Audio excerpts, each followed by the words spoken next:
Welcome to This Explainer.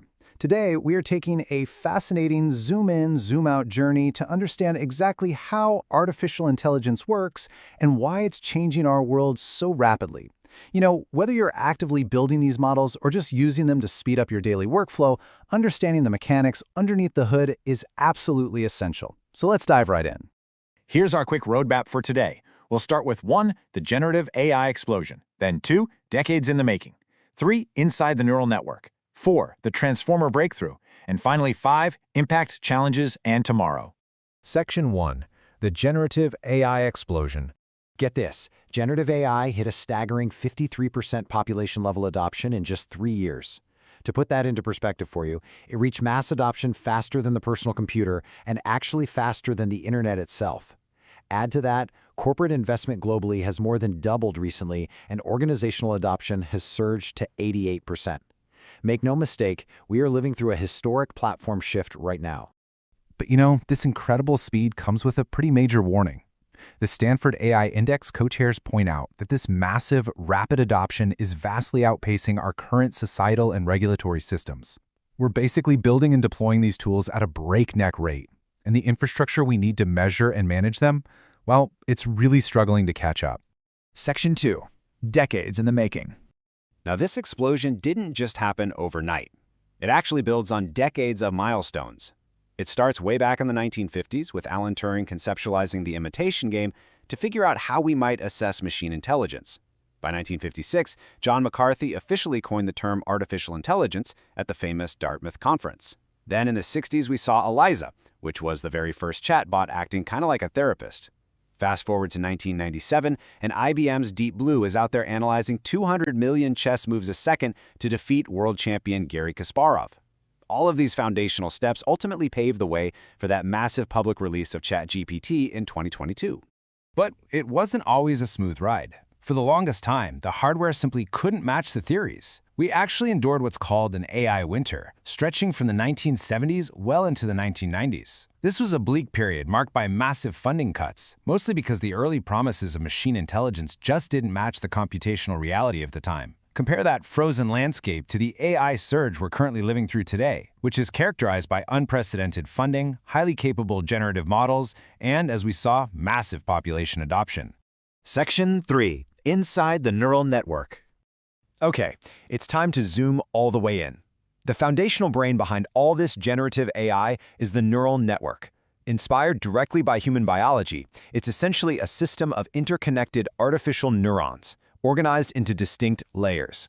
You have an input layer that takes in all the raw data, hidden layers in the middle that crunch the numbers to extract patterns, and an output layer that delivers the final prediction or generation. Let's talk about cats for a second, because let's face it, the internet is mostly made of cats. In traditional machine learning, if you wanted the computer to recognize a cat, a human had to manually code it to look for very specific things, like whiskers and pointy ears. But with deep learning, which utilizes deep neural networks, the model automatically derives its own features directly from raw, unstructured data. It figures out what makes a cat entirely on its own, just by analyzing millions of examples. So how does it actually teach itself to do that? Well, it uses a continuous loop.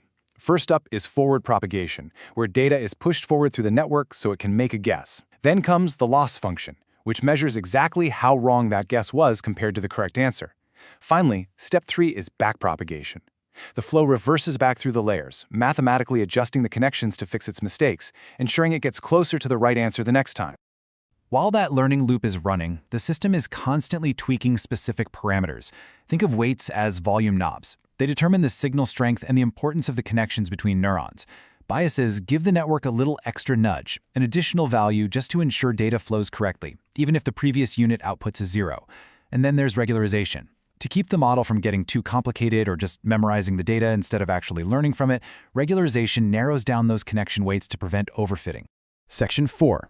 The transformer breakthrough. Now, before a modern AI can do anything, it has to break human text down into numbers that it can actually understand. It does this by splitting text into tiny units called tokens. These can be whole words or just parts of words.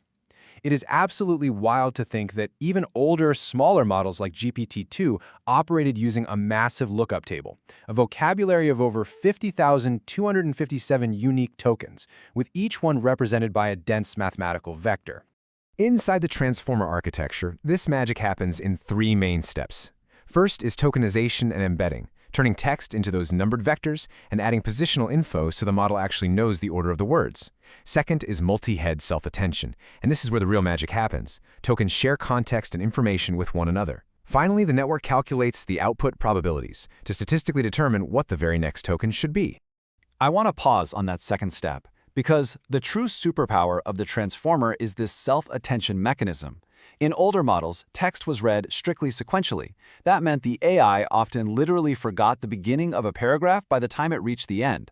But self-attention allows every single token to evaluate its relevance to every other token in a sequence all at the same time.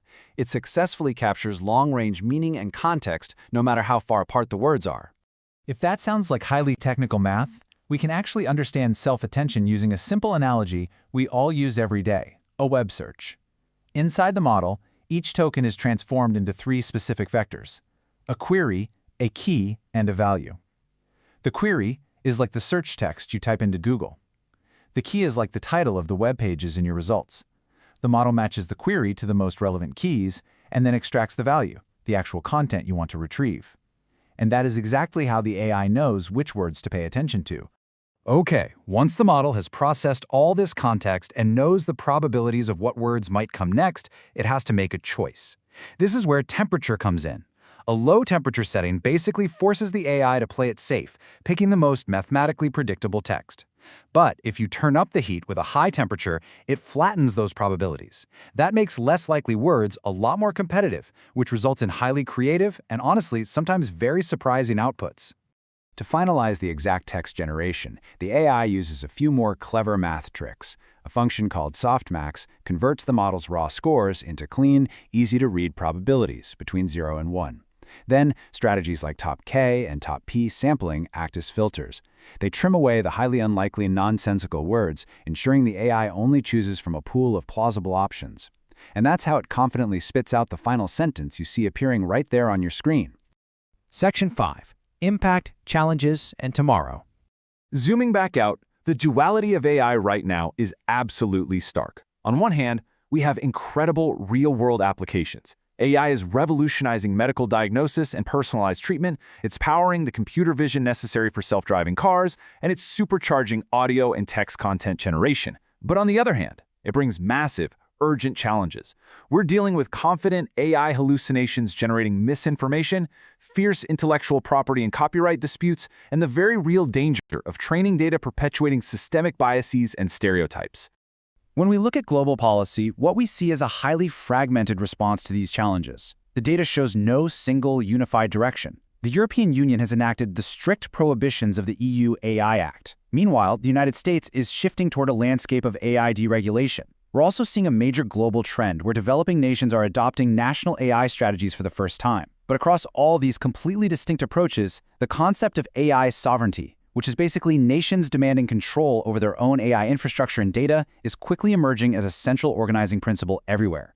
Even the major tech developers themselves recognize the immense gravity of this shift. As stated by Microsoft AI, while generative AI is expected to drive massive innovation in fields like healthcare and education, it fundamentally comes with deep societal implications regarding our job markets, ownership, and our ethics. Having this level of massive technological power requires a continuous, open dialogue about societal risk. So, as we wrap up this explainer, I want to leave you to ponder a really urgent question. From the early theories of Alan Turing to the incredibly complex self-attention mechanisms running in today's modern data centers, the science has advanced brilliantly. But how do we build a social systems and governance to adapt to a technology that is fundamentally evolving faster than our ability to measure it? It just might be the most important question of our generation. Thank you so much for joining me on this deep dive.